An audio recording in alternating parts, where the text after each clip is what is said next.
हाँ जी, नमस्ते जी, नमस्ते। मैं भारत की न्यूज़ से हर्षवर्धन फिर से आपका स्वागत करता हूँ और साथ में अपने सैनिक भाई को सलाम पेश करता हूँ जो हमारी रक्षा में दिन रात एक की हो भाई। हाँ जी, मेरा आज की मंत्रणा चाइना पे है आधारित। चाइना क्यों इंडिया के पीछे दोबारा पड़ गया है भाई? आप कहोगे दोबारा कैसे पड़ गया है, कोई खबर नहीं आ रही। खबर इंडियन मीडिया तो देता नहीं है भाई। सोशल मीडिया की खबरें अलग होती हैं और इंडियन मीडिया की खबरें जो उस पर आती है वो बिल्कुल अलग होती हैं। गाहे बेगाहे एक आधी खबर कोई मैच हो जाए तो हो जाए। तो ये बात मानने की है कि चाइना फिर से हमारे पीछे पड़ गया है। इस बार उसकी हिम्मत नहीं है कि वो दुश्मनी लेके पीछे पड़ जाए भाई। वो इंडिया के पीछे बात की है उसने कि आप और हम अलग से नाटो देश बनाते हैं और हम बहुत बढ़िया करेंगे। हमारे पास हार्डवेयर है, सॉफ्टवेयर आपके पास है, मतलब बहुत बढ़िया, हम पूरी दुनिया को कुछ ना कुछ देंगे। भाई बात तो ठीक है, देर आए दुरुस्त आए, पर चाइनीज पर विश्वास कैसे किया जाए? मुझे विश्वास तो नहीं होता ना। चाइना पर विश्वास 1 साल, 2 साल, 3 साल, 4 साल, और कभी तो हमारे क्लैश होंगे भाई, कुछ ना कुछ तुम जरूर 3-5 करोगे क्योंकि तुम्हारी इतनी अधिक तुम्हारी वो है, क्या कहते हैं, तुम ये चाहते हो कि पूरा का पूरा वर्ल्ड ही हमारे अंदर आ जाए। इतनी तुम्हारी क्या कहते हैं उसको, इतनी तुम्हारी मन की व्यथा है जो कभी पूरी नहीं हो सकती भाई, कभी पूरी नहीं हो सकती। पर बात सिर्फ वहाँ जाती है कि भैया हम तुम पर विश्वास कैसे करें? अभी तो गुलवान होके हटा है 6 साल पहले। तुमने सोचा था कि हम करते हैं गलवान या अरुणाचल का कुछ हिस्सा ले मरेंगे इनसे, इसलिए तुमने आक्रमण किया था। और तुमने सोचा था भाई राहुल नाम का आदमी इनके देश में वैसे ही हमारा आदमी है और हमारा आदमी तो ऐसी बातें कर रहा है जो हमारे चाइना के प्रो हैं, पर मोदी तो कुछ कर नहीं पाएंगे। पर तुम्हें ये नहीं ख्याल था कि मोदी के बंदे अब वो पुराने बंदे नहीं रहे भाई, वो तुम्हारी ऐसी तैसी कर देंगे भाई।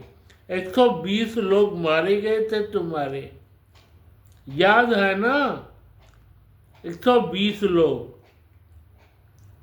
और पाकिस्तान तो ये सोच रहा है ना कभी चाइना का युद्ध होगा, चाइना इनको मारेगा और हम पीछे से इनका क्या कहते हैं जैन केले मरेंगे। अब क्या होगा भैया? पाकिस्तान का क्या होगा जब चाइना ने कहा है हमसे सारी बातें भूल के कि भैया हम यहाँ से अपनी सेनाएं पीछे हटाते हैं, 1 लाख जो हमारी सेना है, तुम्हारी भी सेना है, तुम भी पीछे उठाओ, हम भी पीछे हट जाते हैं सदा के लिए। कहा तो यही है भाई, सदा के लिए, सदा के लिए। पर बात वही आ जाती है कि हमें तुम पर विश्वास तो नहीं है ना, विश्वास तो नहीं है ना। ठीक है, हम भी इस बात को एडमायर करते हैं जो तुमने कहा है, पर फिर भी हमें अपनी आंखें खोल के चलनी होंगी भैया।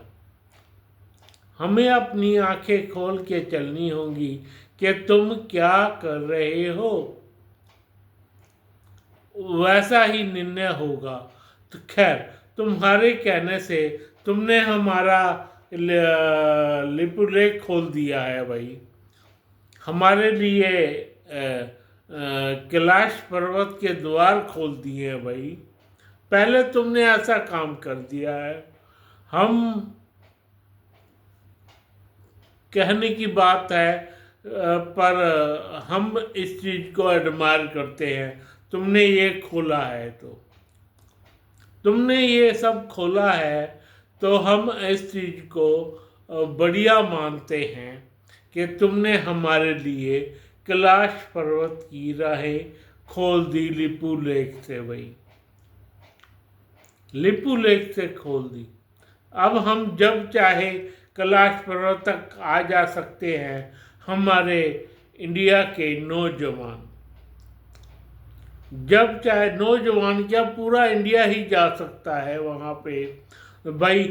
सिंपल चेकिंग तुम्हारी जैसे होती है, और आधार कार्ड तुम्हारे चेक होंगे इंडियन पोस्ट पे भी और चाइनीज़ पोस्ट पे भी।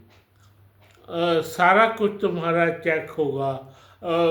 विद इन तुम्हारी आंखें चेक होंगी, नाक चेक होगा। मतलब ऐसा हो जाएगा कि कोई भी 2 नंबरी आदमी वहाँ प्रवेश ना कर सके। ये सब बातें हो रही हैं, हो गई हैं।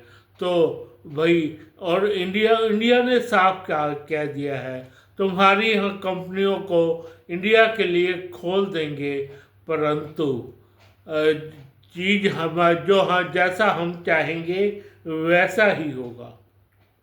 तुम्हारे प्रो नहीं, तुम्हारे अनुसार नहीं, हमारे अनुसार तुम सारी चीज़ें खोलोगे भाई।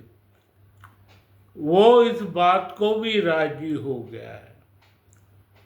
चाइना इस बात को भी राजी हो गया है भाई। चलो ठीक है, खोल लेते हैं, ऐसा कर लेते हैं, पर हमें अपनी आंखें तो खुली रखनी ही पड़ेंगी। आंखें खुली रखनी पड़ेंगी हमें। भैया तुम क्या कर रहे हो?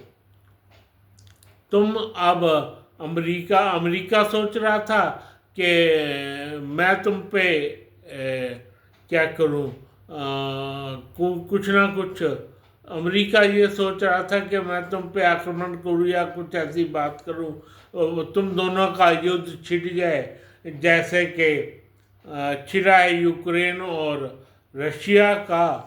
ऐसा कोई युद्ध तुमसे छिड़ जाए जिसकी पूर्ण आशा थी ट्रंप एंड प्रशासन को कि भैया जरूर युद्ध होगा। वो भी ये बात सुन के सोच समझ के हैरान परेशान है। और पिछली बार हमारे मोदी जी तुम्हारे देश में गए थे तो तुमको एक ही बात बोली, या तुम उनके अनुसार चलो या अपने अनुसार चलो। उनके अनुसार चले, युद्ध करना तो युद्ध कर लो, कोई ऐसी बात नहीं है।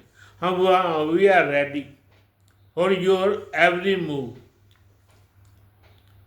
और तुमने भी देख लिया कि तुम्हारे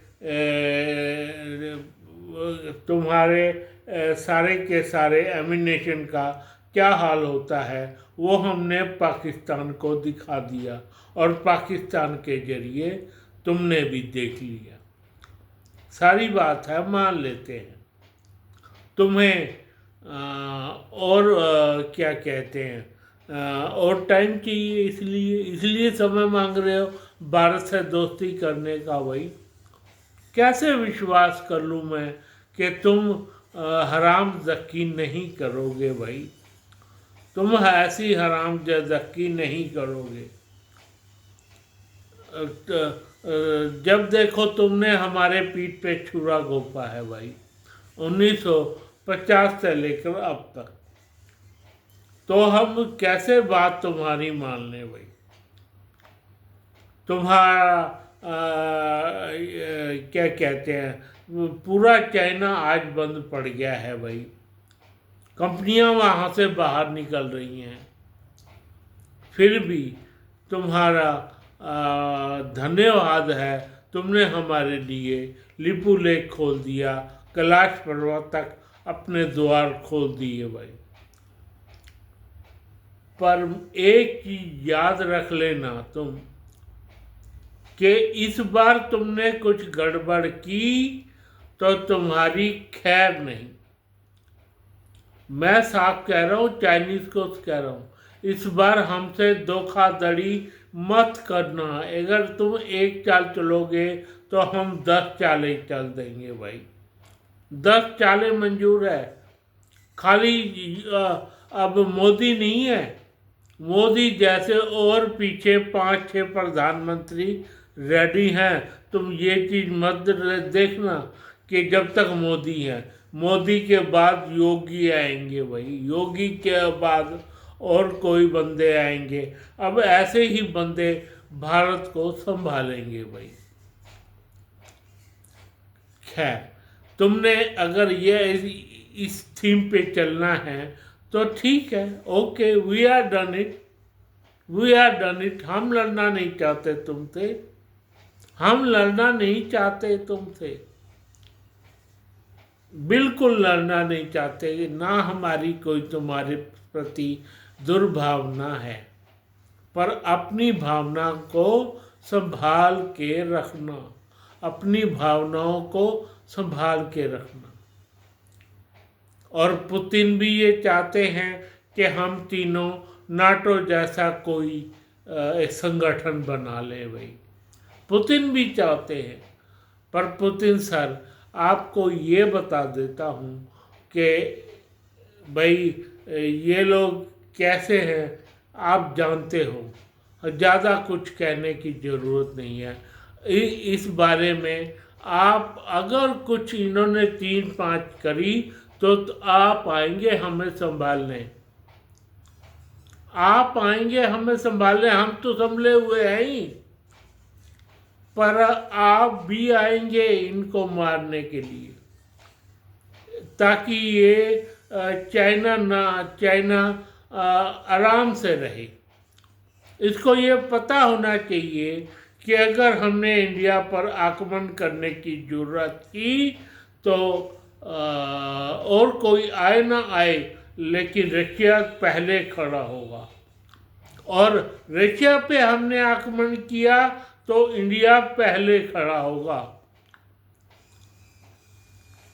ऐसी कुछ हमारी ट्रीटी हो जाए तो हम सोच सकते हैं इस बारे में।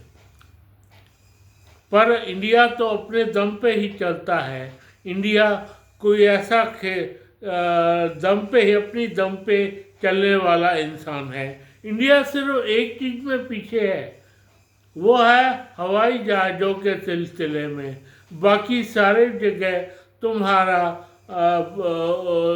तुम्हारे बराबर है, चाइना के बराबर ही लगा लो और सारी दुनिया के बराबर लगा लो, आगे नहीं तो।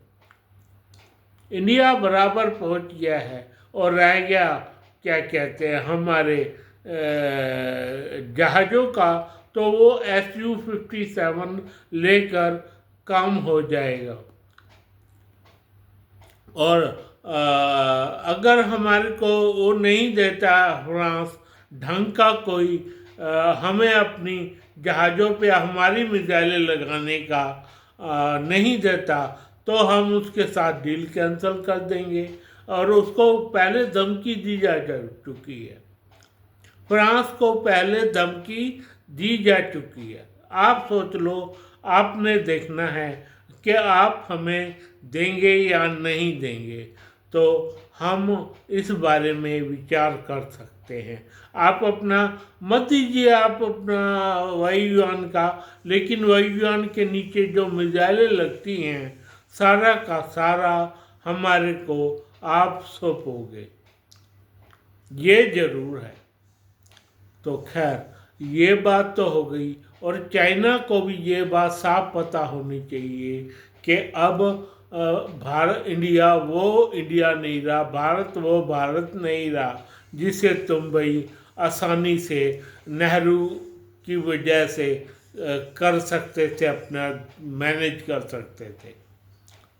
नेहरू की जगह और इंदिरा गांधी हो गई या फिर सोनिया हो गई या राहुल हो गया, भैया इनका अब कुछ खेल नहीं है। अगले 50 साल बीजेपी ही रहेगी, ये बात चाइना को भी पता लग जानी चाहिए। अगले 50 साल तक बीजेपी हमारे देश को संभालने वाली है भाई। समझ गए ना राहुल? चाइना वासियों, चाइना वासी नहीं, जो चाइना के राजनीतिज्ञ हैं, उनको ये बात बताने की बड़ी सख्त ज़रूरत है भाई। मैं फिर से कह रहा हूँ, अगर आप सही रहोगे तो हम सही रहेंगे। आप अगर थोड़े भी गलत हुए तो तुम्हारा पानी देवा इस बार नहीं रहेगा भाई। हमने एक बार तुम्हें फिर गले लगाएंगे, तुम्हारी कंपनियों को भारत में भी एंट्री दे देंगे। अब आपने सोचना है, आपने देखना है, आपने करना है, क्या करते हो भाई। धन्यवाद। फिलहाल मैं अपने सैनिकों को सलाम पेश करता हूँ और अपने सब्सक्राइबर भाभी से कहता हूँ लाइक करें, सब्सक्राइब करें। धन्यवाद, धन्यवाद, धन्यवाद।